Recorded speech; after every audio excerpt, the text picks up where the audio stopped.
Fleet operators must manage map data efficiently to optimize their resources.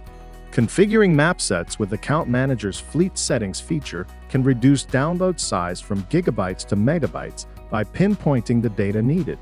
For example, dedicated fleets that only operate in eastern Pennsylvania and New Jersey do not need data on the southwest region of the United States.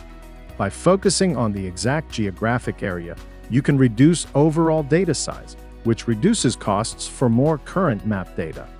In this video, we will review how to create customized subsets of map data and how to assign these map sets to the vehicle groups that require them. Let's begin. Creating map sets. Select Configure Fleet Settings in the left menu in Account Manager. Click Map Sets.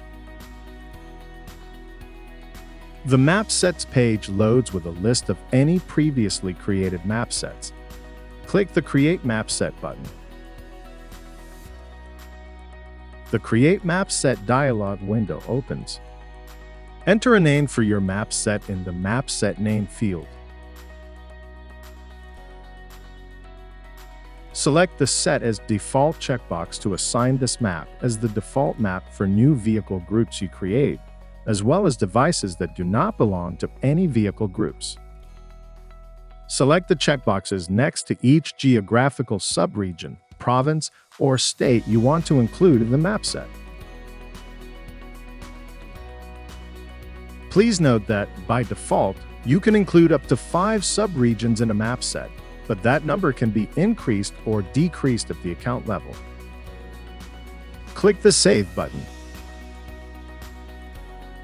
Select the checkbox next to each vehicle group you want to assign to the map set. You may not be able to assign this new map set to a selected vehicle group if, combined with other map sets already assigned to that group, it would cause that group to exceed the map set limit. Click the Save and Continue button. Click Done. The new map set is now listed on the Map Sets page, as well as the Vehicle Groups page. You have completed the Create and Assign Map Sets training video. To learn more about this product, visit our Learning Center to access on-demand training and online help.